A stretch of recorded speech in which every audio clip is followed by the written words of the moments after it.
تجهروا له بالقول كجهر بعضكم ببعض أن تحبط أعمالكم وأنتم لا تشعرون صدق الله العظيم মহান মাবুদের দরবারে কালিমাতে শুকর আদায় করি যে মহান রব্বুল আলামিন এই দুনিয়ার হাজার ব্যস্ততার মধ্য দিয়ে জোহর নামাজে একত্রিত হয়ে বা জামাতে নামাজ পড়ার তৌফিক এনায়েত করলেন আলহামদুলিল্লাহ। সম্মানিত সুদী মুহিব্বিন এবং সালিকিন, আজকে জোহর নামাজে উপস্থিত যারা হয়েছেন নারায়ণগঞ্জ জেলা এবং গাজীপুর জেলা, সেই সঙ্গে ঢাকার প্রত্যন্ত অঞ্চল হতে আল্লাহর আশিক এবং পাগলেরা একত্রিত হয়েছেন। আমরা একটি মহৎ উদ্দেশ্য নিয়ে আমাদের আজকে বসা এবং আলাপ আলোচনা। আল্লাহ রাব্বুল আলামিন আমাদেরকে যেন কবুল আর মঞ্জুর করেন।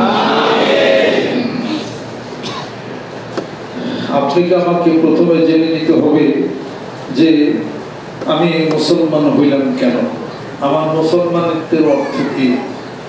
আমার উপরে একটা লিখিত সংবিধান আল্লাহ রাব্বুল আলামিন নাযিল করেছেন। এই সংবিধানের নামটা কি? এই সংবিধানের নাম হলো আল কোরআনুল কারীম, লিখিত সংবিধান। আর এই সংবিধানের অ্যাপ্লাইড প্রুফ, তার মানে বাংলা হলো ফলিত প্রমাণ, তার মানে লিখিত সংবিধান। আর এটা হলো থিওরিটিক্যাল, প্র্যাকটিক্যাল হলো আল্লাহ নবী সাল্লাল্লাহু আলাইহি ওয়াসাল্লাম। তিনি হলো আমাদের জীবনের জন্য সংবিধান, যাকে দেখে দেখে সাংবিধানিক প্রক্রিয়ার মাধ্যমে আমি আপনার জীবনটাকে পরিচালনা করব। লাকাদ কানা লাকুম ফি রাসূলিল্লাহি উসওয়াতুন হাসানাহ, উৎকৃষ্ট মডেল আল্লাহ পাক বলেন উত্তম চরিত্রের অধিকারগুলি দিয়ে গোটা বিশ্ববাসীর প্রতি ওমা আরসালনাকা ইল্লা রাহমাতাল লিল আলামিন, রহমত স্বরূপ আমার রাসূলকে পাঠাইছি। আমি আল্লাহ রাব্বুল আলামিন আর আমার রাসূল হলো রাহমাতুল লিল আলামিন। সৃষ্টিকুলের জন্য রহমত, আসমান জমিনের জন্য রহমত। আসমান জমিন যা আছে, এই আলম আছে, এই বিশ্ব আছে, মহাবিশ্বের অধিপতি আমি পালন কর্তা, আর আমার রাসূল হলো রহমত। আমি আল্লাহ মানুষকে গজব দেই, আমার রাসূল গজব দেয় না। আমার রাসূল কি দেয়? শুধু রহমত দেয়। আল্লাহ রাব্বুল আলামিন বলতেছেন কোরআনুল কারীমের মধ্যে যে আমি আজিজুন যুনতিকাম, মহা পরাক্রমশালী এবং আমি প্রতিশোধ গ্রহণকারী। আর আমি হলাম রহমান, আমি হলাম রাহিম। রহমান হলো পৃথিবীর বুকে, রাহিম হলো আখিরাতে। আর আমি হলাম কাহ্হার, আমি হলাম মানুষদেরকে ধরার মতো। ইন্না বাতশা রাব্বিকা লাশাদীদুন ইন্নাহু হুয়া ইউবদিউ ওয়া ইউঈদ, ধরার মতো ধরবো। আমি কাহ্হার, আমি পরাক্রমশালী, আমি মানুষকে শাস্তি দেই, আবার আমি গফফার। কিন্তু আমার রাসূল তো কাহ্হার নন, আমার রাসূল শুধুই দয়ার সাগর। আর আমার রাসূল তো প্রতিশোধ পরায়ণ নন, আর আমি আল্লাহ প্রতিশোধ পরায়ণ। আমার কথা শুনবে না, আমার কথা মতো চলবে না, আমি শাস্তির ব্যবস্থা করেছি। আর এই পৃথিবীর বুকে তোমার জীবনকে তঙ্গদস্তি আমি করে দেব। এসব হচ্ছে কোরআনুল কারীমের মধ্যে আল্লাহ ঘোষণা করেন ওয়ামান আ'রাদা আন যিকরি ফাইন্না লাহু মাঈশাতান দানকা ওয়া নাহশুরুহু ইয়াওমাল কিয়ামাতি আ'মা। আল্লাহ রাব্বুল আলামিন বলতেছেন এই পৃথিবীর বুকে আমি আল্লাহর স্মরণ থেকে দূরে চলে যাবে, আমি আল্লাহর জিকির করবে না। তোমার টাকা আছে, পয়সা আছে, সবকিছু আছে, তোমার জীবনটাকে আমি সংকীর্ণময় করে দেব। সবকিছু আছে, জীবনটাকে ছোট করে দেব। আবার যদি জিকির করো, কিছুই যদি না থাকে, শান্তির প্রশ্ন দেখেন না, একটা মানুষ অনেক কিছু আছে, তারপরে জিজ্ঞাসা করলে ভাই কেমন আছে, সুখ শান্তি নেই, অথচ দাঁড়ান আছে, বাড়ি ঘোড়া সব আছে। আমার কেমন কিছু নাই, কেমন আছে, তাই আল্লাহ জিকির করছে, এবার শান্তি পাচ্ছে। জিকির বাড়বে, পৃথিবীর কিছুই নাই, তবু আল্লাহ বলেন শান্তি আছে। পৃথিবীর বুকে আমার মুমিন বান্দারা যারা আমি আল্লাহর জিকির ফিকিরে মশগুল যারা হয়ে যাবে, এই পৃথিবীর বুকে কিছু দুঃখ, কিছু সুখ, আর কিছু সমস্যা, কিছু বিপদ দিয়ে আমি আমার মুমিন বান্দাদেরকে আমি পরীক্ষার মধ্যে ফেলে দেই। তারা যেন এই বিপদের মধ্যে আমি আল্লাহকে স্মরণ করে আর বলি লিল্লাহি ওয়া ইন্না ইলাইহি রাজিউন। হে আল্লাহ, আমরা তো তোমার জন্যই আর তোমার দিকে আমাদের জীবনের শেষ প্রত্যাবর্তন জুড়ে আমি তো বিপদ আমি নেই ইদা আসাবাতুম মুসিবাতুন ক্বালু ইন্না লিল্লাহি ওয়া ইন্না ইলাইহি রাজিউন। বিপদ আমি নেই, সমস্যা আমি নেই, সমস্যা দূর করে নেই। আল্লাহ বলতেছেন বান্দারে তাওয়াক্কুল করো, ভরসা করো। এই পৃথিবীতে মুমিন বান্দাদের জন্য আমি আল্লাহ দিলখানা বানাইয়া দিয়েছি। যেরকম আমার বান্দারা সত্যতার মধ্যে থাকবে, হালালের মধ্যে থাকবে, হালালের মধ্যে থাইকা বিপদের সাগরের মধ্যে পড়ে যাবে। আল্লাহ বলে কিছুদিনের জন্য পৃথিবীর বুকে বিপদ ফেলাইয়া দিলাম, এরপরে হাসরের ময়দানে বান্দা যখন আসবে জান্নাতে যাবে সালামান সালামা।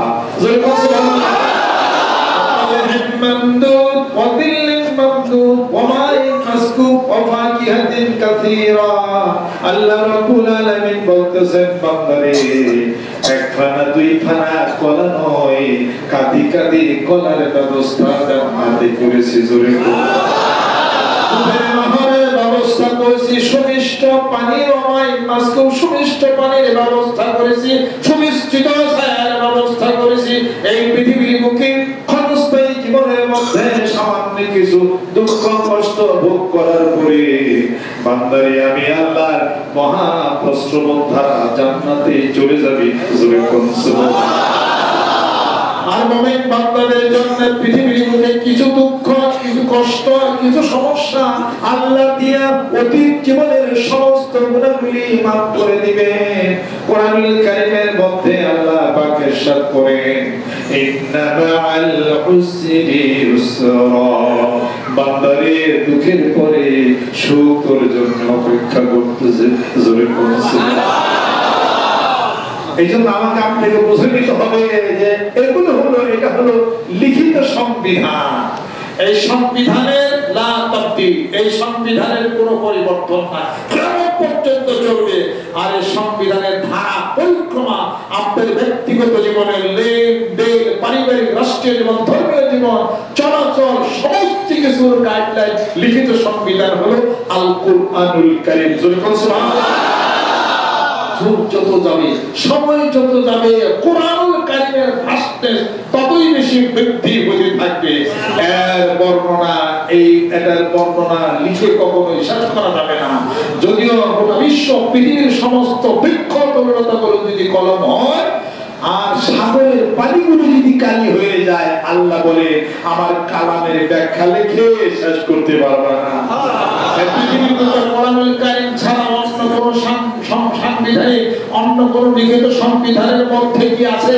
কোন কিতাব বা কোন বই কি আছে যে বইয়ের ব্যাখ্যা লিখে শেষ করা যাবে না? যে বইয়ের মধ্যে লেখা আছে পারিবারিক জীবন, যে বইয়ের মধ্যে লেখা আছে রাষ্ট্রীয় জীবন, যে বইয়ের মধ্যে লেখা আছে লেনদেন, যে বইয়ের মধ্যে লেখা আছে দর্শন, যে বইয়ের মধ্যে লেখা আছে আকাশ তত্ত্ব, যে বইয়ের মধ্যে লেখা আছে আপনার জীবন প্রণালী, এমন কোন গ্রন্থ আছে কোরআন ছাড়া? কোরআন ছাড়া অন্য কিছু,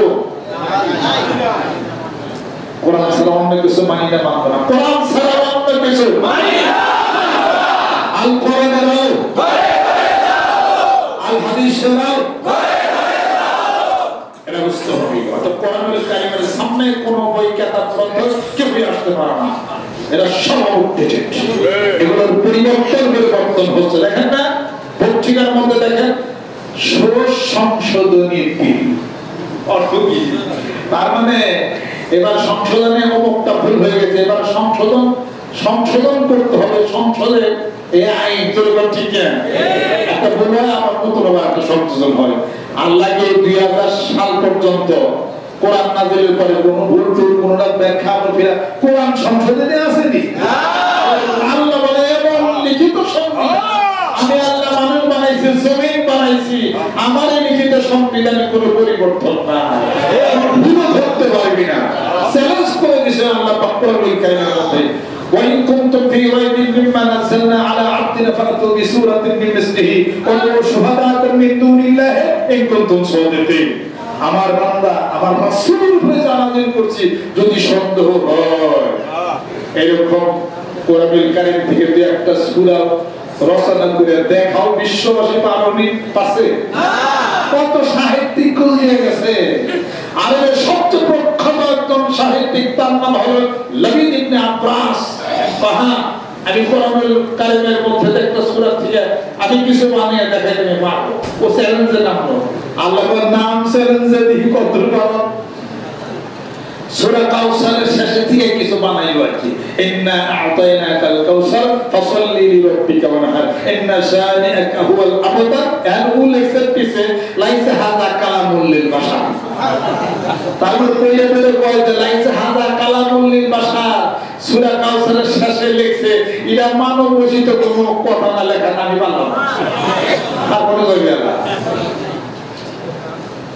এগুলো হবে না। আল্লাহ বলেন হলো আমার কালাম, যখন সুবহানাল্লাহ কোরআনের কারীমের মধ্যে আল্লাহ পাক ঘোষণা করেন কুল্লাউ কানাল বাহরু মিদাদান লিকালিমাতি রাব্বি লানাফিদাল বাহরু ক্বাবলা আন তানফাদা কালিমাতু রাব্বি ওয়ালাউ জিনা বিমিসলিহি মাদাদা।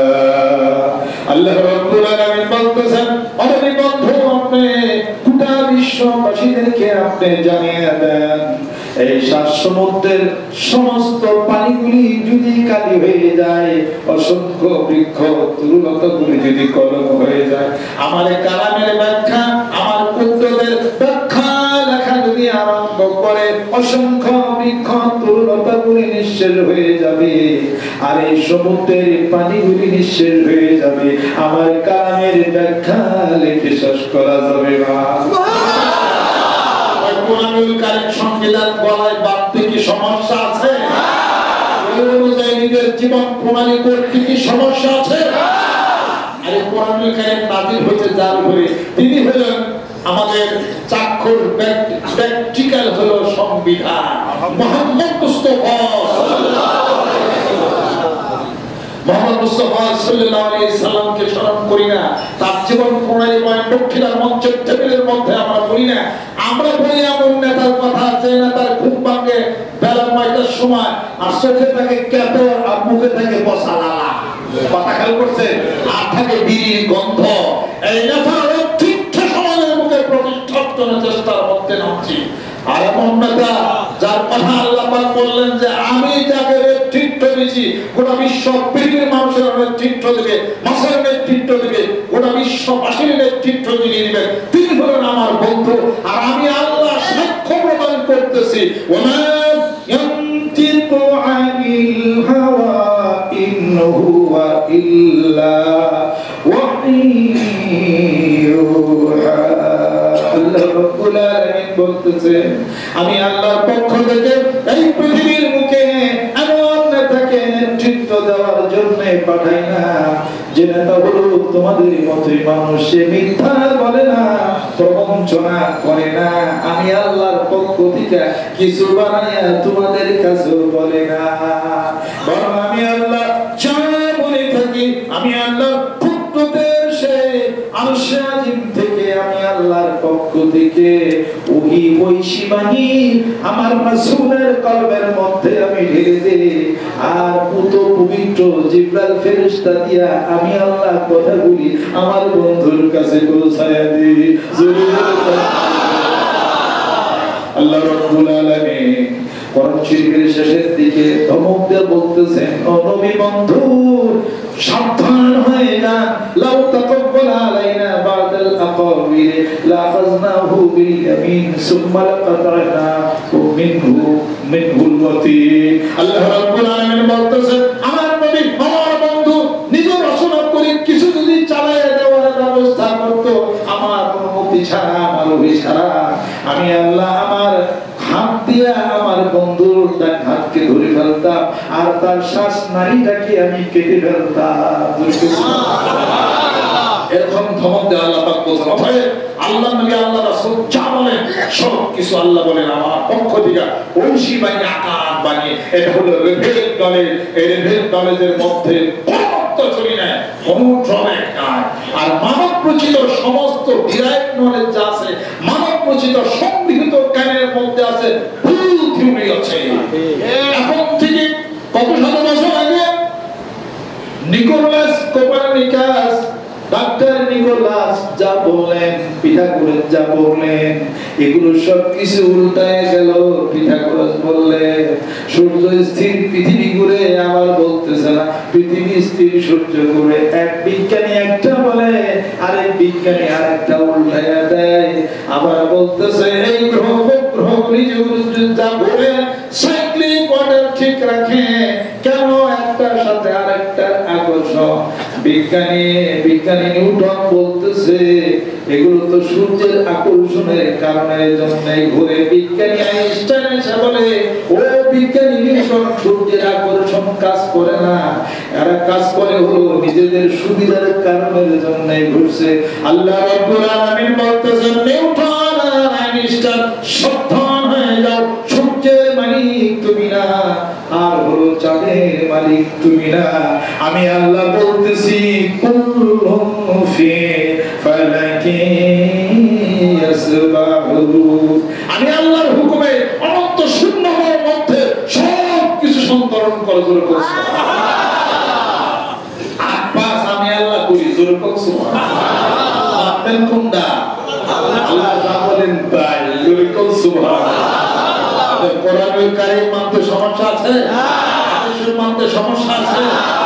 ঘুম থেকে উঠাই আমরা রাসূলের কথা বলি। আশ্চর্যের ব্যাপার, আশ্চর্যের ব্যাপার। ঘটনা নাকি না? ঘুম থেকে উঠে মুসলমান ঘুম থেকে উঠে কোরআন পড়বে, মুসলমান ঘুম থেকে উঠে নবী সাল্লাল্লাহু আলাইহি সাল্লামের কথা বলবে। এই যুগের পরিবর্তন করেছেন আল্লাহ নবী সাল্লাল্লাহু আলাইহি সাল্লাম। একমাত্র অন্য ধর্মের মানুষরা হলো কাফেররা পর্যন্ত আল্লাহ নবী সাল্লাল্লাহু আলাইহি সাল্লামকে কি উপাধি দিয়েছেন? আল আমিন, তার মানে সত্যবাদী নবী। আমাদের সাথে আক্রোশ আছে মুহাম্মদের সাথে সাল্লাল্লাহু আলাইহি সাল্লাম, যেরকম আপনারা পুরাতন ধর্ম সবকিছু পরিত্যাগ করে নতুন ধর্ম প্রবর্তন করছে কথা ঠিক, কিন্তু তবে মুহাম্মদ বিশ্বাসী। মুহাম্মদ কারোর সাথে কায়দা ঝগড়া করে না, কারোর সাথে মারামারি করে না, কারোর টাকা মারা না, কিছু করে না। মুহাম্মদ বিশ্বাসী। ওদের কাফেররা আল্লাহ রাসূলের কাছে কিছু জমা রাখছে জোরে কোন সুবহানাল্লাহ। সেই সত্যতার বহিঃপ্রকাশ পৃথিবীর বুকে যুদ্ধ ঘটানোর জন্য আল্লাহ পাক কোরআনুল কারীম তার রাসূলের উপর নাযিল করেছেন জোরে জোরে কোন সুবহানাল্লাহ। আমি আপনাদের খেদমতে আরজ করতে চাই, যাসের ধর্ম কি, ধর্মের মূল কি, মুসলমান কি, এগুলোকে জানতে হবে, বুঝতে হবে। তবে না ধরে দিবেন কোরবানি ঠিক না, বললেনটা কোন দিকে কোরবানির মধ্যে উঠে যাবে না। এই সম্পর্কটা করতে হবে। এই কোরআনুল কারীম নাযিল হয়েছে মানুষের কাছে, তার মানে কি কোরআন চাই মানুষ ভক্ত হবে, মানুষ সভ্য হবে, মানুষ সবাইক হবে, মানুষ কথাদের কষ্ট দিবে না, কায়দা ঝগড়া করবে, মারামারি খুন খারাপি করবে না। এই জন্য মানুষ আরেকটা মানুষকে অবশ্যই ফলো করতে হবে। এটা বুঝতে হবে। এটা কোরআন নাযিল হয়েছে মানুষের উপরে, কোরআনের মূল কথাই হলো মানুষ, নাযিল হয়েছে মানুষের উপরে। আর সূরা মানুষ নামে সূরা নাস, মানুষ নামে সূরা নাযিল করেছেন কোরআন শরীফের শেষে জোরে করে সুবহানাল্লাহ। কোরআন শরীফের প্রথম অক্ষর কি? বি, বা, তার মানে বিসমিল্লাহির রহমানির প্রথমে বা, আর শেষের শব্দটা কি? সূরা নাস, সিন, বা সিন একসাথে করেন বাস, তার মানে কি কমপ্লিট। হ্যাঁ, সূরা ভাত বিসমিল্লাহতে সূরা ফাতিহা পড়েন আর সূরা নাস পড়েন, দেখেন তো সব ঠিক। যেই ব্যক্তি সূরা নাস পড়বে, সূরা ইখলাস পড়বে আর সূরা ফাতিহা পড়বে, ইচ্ছা করে সে গুনার কাজে যাইতে পারবে না। ইনশাআল্লাহ আমল করা শুরু করে। যে বললাম আমি টাকাতে করে আছি, যান টাকাতে করো, পারেন না, পারেন না। এমন শক্তি পারার একটাই না।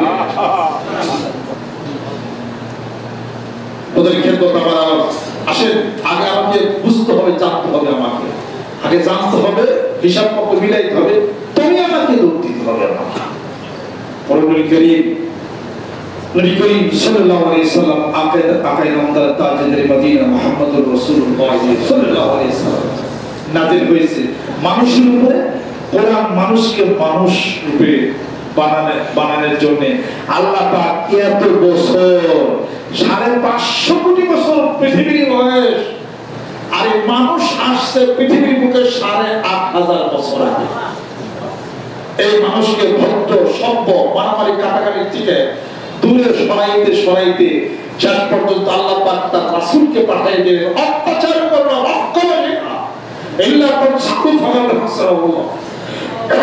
রাব্বুল আলামিন বলতেছেন কেউ সাহায্য করবে অথবা নাই করো, আমি আল্লাহ সাহায্য করবো আপনাকে।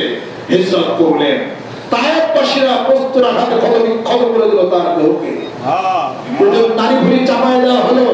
এই সব কিছুর প্রতিশোধ আল্লাহর নবী নেন নাই। ধৈর্য, সহ্য, ভদ্রতা, সভ্যতা সকল গুণে গুণান্বিত করে যাকে পাঠাইলে ওই নেতার কথা সকালে ঘুম থেকে উঠে আমরা বলি না, অর্থাৎ জাতির জন্য তো দুর্ভাগ্যজনক ব্যাপার। মুসলমানের সন্তান হয়ে সকালবেলা কোরআন শরীফ তেলাওয়াত, রাসূল খোদা সাল্লাল্লাহু আলাইহি ওয়াসাল্লামের দরুদ সালাম আর মনে মনে উচ্চারণ করতে হবে। স্বয়ং আল্লাহ যার প্রতি দরুদ সালাম পাঠ করে, যার প্রশংসা করে, আমি মানুষের তার প্রশংসা করি। নবুয়তের রিসালাতের পরে চলে আসলো সাদিক বান্দারা। আল্লাহর ওলিদের জীবন ব্যবস্থা কিয়ামত পর্যন্ত চলবে।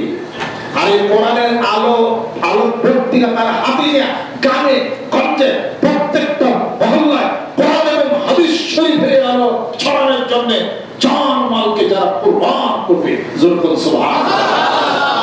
এই মাসের কুরবানির দিন তার একটি ধারাবাহিকতার কাজ করতেছে। বাংলার জমিনের মধ্যে আরো ইসলামের অনেকে কাজ করে। এই মাসের কুরবানি তাদের দরবার, তাদের মসজিদ, তাদের খানকার মাধ্যমে মানুষের আত্মা পরিশুদ্ধির মাধ্যমে, ধ্যান এবং খেলের মাধ্যমে জিকির করে মানুষকে অপরাধ থেকে ফিরিয়ে আনার এই বিশাল ফ্যাক্টরি যারা তৈরি করেছে, যেরকম সুবহানাল্লাহ। আহমদাবাদ শহরের চিত্তে ঢাকার মুখে উত্তরবাড্ডা খানকাশে প্রতিষ্ঠিত হয়েছে। হাজারো আল্লাহর আশিক পাগল আসছে, নতুন মানুষ আসতেছে। আমরা কোনো দলের লোক না, আমরা শান্তি শৃঙ্খলার কথা বলি, আমরা মানবতার কথা বলি, আমরা প্রেমের ভালোবাসার কথা বলি, আমরা উদারতার কথা বলি। মারামারি কাজে ঝগড়া আমরা কিছু বুঝি না, শান্তি ফেরত নিয়ে আমার মসজিদের বলিষ্ঠ মসজিদে ঢাকার প্রাণকেন্দ্রে প্রতিষ্ঠিত হয়েছে উত্তরবাড্ডায় এই তরিকতের রাস্তার এই খানকাশির আল্লাহ শেখ আল্লাহ পাগলেরা আজকে যারা আমরা আসছি, আসেন রক্তহর কথা কোরআনুল কারীমের মধ্যে আল্লাহ পাক তার সাহাবাদেরকে বলেছেন, নবী সাহাবাদেরকে বলেছেন, এই সাহাবারা আমার রাসূলের সামনে গলার সুর উঁচু করে কথা বলো না। লা তারফাউ আসওয়াতাকুম ফাওকা সাওতিন নবী ওয়া লা তাজহারু লাহু বিল কওলি কাজহারি বা'দিকুম লিবা'দিন আন তাহবাতা আ'মালুকুম ওয়া আনতুম লা তাশউরুন।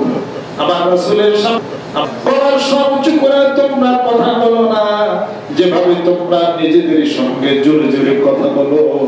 আর যদি এমনটি করো, হতে পারে তোমাদের জীবনের সমস্ত আমলগুলি বরবাদ হয়ে যাবে, তোমরা তা বুঝতেও পারবে না। বুঝা রাখেই কাজ শেষ, সাবধান হয়ে যাও। এই ভক্ততায় সভ্যতায় যখন নাজিল হলো, হযরত রাদিয়াল্লাহু তাআলা নবীর দরবারে হাজির হয়। ওই সময় হযরত ওমরের গলার কণ্ঠ খুব বড় ছিল, উঁচু ছিল। রাসূলের দরবারে হাজির হয়ে হযরত ওমর রাদিয়াল্লাহু তাআলা যখন কথা বলেন, কথা বলিয়া তো আস্তে আস্তে বলতেছিলেন, আল্লাহ নবী বারবার হযরত ওমরের দিকে সামনে দিয়ে আগায় যাইতেছিলেন। আল্লাহ নবী বলতেছেন, ওমর রে এত আস্তে কথা বলো আমি বুঝতে পারি না। হযরত ওমর উত্তর করলেন, ইয়া রাসূলুল্লাহ আয়াত নাযিল হয়ে গেছে, আমার গলার শব্দটা যদি আপনার স্বরের উপরে একটু যদি বেড়ে যায়, হতে পারে আমি ওমর আমার জীবনের সমস্ত আমলগুলি বরবাদ হয়ে যাবে। সুবহানাল্লাহ।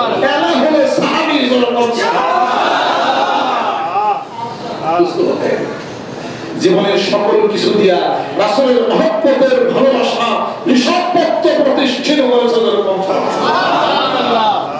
হযরত আয়েশা সিদ্দিকা রাদিয়াল্লাহু তাআলা আনহা গোসল করতেছেন, আল্লাহর নবী সাল্লাল্লাহু আলাইহি ওয়াসাল্লাম যেটার উপরে দাঁড়িয়ে গোসল করতেছে, ওই পায়ের মধ্যে আঙ্গুলের মধ্যে একটু চাপ লেগে গেছে। গোসল শেষে হযরত আয়েশা সিদ্দিকা রাদিয়াল্লাহু তাআলা আনহা পা থেকে ঝরঝর করে রক্ত পড়তেছে। আল্লাহ নবী বলতেছেন, আয়েশা রে তোর পার মধ্যে কি হলো, রক্ত বের হচ্ছে কেন?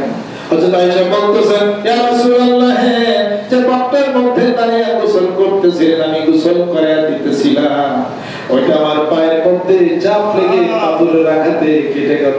আল্লাহ নবী বলতেছেন, আয়েশা তুমি কেন বললে না আমি একটু শুয়ে দাঁড়াইতাম? হযরত আয়েশা সিদ্দিকা রাদিয়াল্লাহু তাআলা বলতেছেন, ইয়া রাসূলুল্লাহ, আমি যদি অতটুকু বলি আপনার গোসলের সমস্যা হয়ে যাবে, আপনি হয়তো একটু কষ্ট ভোগ করবেন, এই জন্য এতটুকু কষ্ট আমি ভোগ করলাম, আমার রাসূলের যেন সামান্য কষ্ট না হয়। একদম সাহাবী হযরত আবু বকর সিদ্দিক রাদিয়াল্লাহু তাআলা বুঝতে হবে তুমুকের মধ্যে আল্লাহর নবী চাদর বিছায়া দিয়েছেন। আল্লাহর নবী বলতেছেন, আল্লাহর রাস্তায় কার কতটুকু সামর্থ্য দিতে পারো, সবাই কিছু কিছু দিল। হযরত ওমর রাদিয়াল্লাহু তাআলা আনহু 10,000 রাষ্ট্রপতি দিলেন। হযরত ওসমান গনি রাদিয়াল্লাহু তাআলা তার জীবনের অর্ধেক সম্পত্তি দিয়ে দিলেন। এইভাবে করতে করতে সবাই কষ্ট, আহারে কলিজার টুকরা আবু বকরের এখনো খবর আসলো না। কিছুক্ষণ পরে দেখতেছেন একটা কাঠি মাথায় দিয়া খেজুরের পাতা দিয়া পাটি বানায়া শরীরটাকে মোড়াইয়া রাসূলের দরবারে হাজির হয়ে গেছে। আল্লাহ নবী বলতেছেন, ওরে আবু বকর তোমার মাথায় কি? আবু বকর উত্তর দিতেছে, ইয়া রাসূলুল্লাহ, আমার বাড়িতে আল্লাহ আল্লাহর রাসূল ছাড়া আর কিছু নাই। জিবরাইল ফেরেশতা খেজুরের পাতা পাটি শরীরের মধ্যে লাগায়া রাসূলের দরবারে হাজির হয়ে গেছে। আল্লাহ নবী বলতেছেন, ও ভাই জিবরাইল, তোমার খেজুর পাতা তোমার পোশাক কেন? জিবরাইল ফেরেশতা বলে, আপনার বন্ধু খেজুর পাতার পোশাক করেছে। জিবরাইল না পরে থাকতে পারলাম না, আল্লাহ হুকুম করেছে, ওরে জিবরাইল, আমার বন্ধুর কলিজা টুকরা আবু বকর যেহেতু খেজুরের পাতার পোশাক করেছে, ওরে জিবরাইল তুই আমার রাসূলের দরবারে খেজুর পাতার পোশাক পরে হাজির হয়ে যা। আবু বকরের দানের হিসাব কত? আল্লাহ নবী বলতেছেন, আবু বকরের দান আর আবু বকরের হিজরতের একটা কেবল যদি এক পাল্লায় দেওয়া হয়, আর সমস্ত আমার উম্মতের সমস্ত আমলগুলি যদি আরেক পাল্লায় দেওয়া হয়, আমার আবু বকরের আমলের পাল্লাই ভারী হয়ে যাবে। জীবন দিছে হিসাব কত দাদা। আল্লাহ এগুলো বলতো, তোর ইতিহাস তো না, ইতিহাস তো চলবে। আমি আপনাদের খেদমত আজ করতে চাই, আসেন আগে বুঝতে হবে ইসলাম, না বুঝা দৌড় দিলে হবে না। অনেক বিদ্যার্থী নামাজ পড়ার জন্য দৌড় দেয়, নামাজ পরীক্ষার জন্য, আল্লাহর জন্য তো। আল্লাহ কি বলছে আমার নামাজের খুব দরকার? জিকির পরীক্ষার জন্য, আল্লাহর জন্য না। যদি করি জিকির তাহলে কি আল্লাহর ক্ষতি হবে? আল্লাহ কি বলছেন জিকির না করলে আমি আল্লাহর ক্ষতি হবে? আছে কোন হাদিসে? আল্লাহ বলতেছেন জিকির করলে তোর লাভ হবে, আমি জিকির করলে আমার ক্ষতি হবে। আপনার কি হয়েছে? আমি নামাজ পড়তাম না, তাতে আল্লাহর ক্ষতি পেয়েছে। আল্লাহ কি বলছেন ক্ষতি? সব বুঝতে হবে ব্যাপারটা কি। এই বুঝা যদি ভুল হয়, আল্লাহ বলে আমি যারে ভালোবাসি তারে কি ভালোবাসি, এই বুঝা ভুল হলে নামাজ পড়া যেতে পারে না। হিসাব পত্র বুঝতে হবে। আল্লাহ বলতেছেন, যদি গুনাহ মাফ করাইতে চাও, জান্নাতে যদি চাইতে চাও, আমার রাসূলকে ভালো করে, আমার রাসূলকে ভালোবাসো।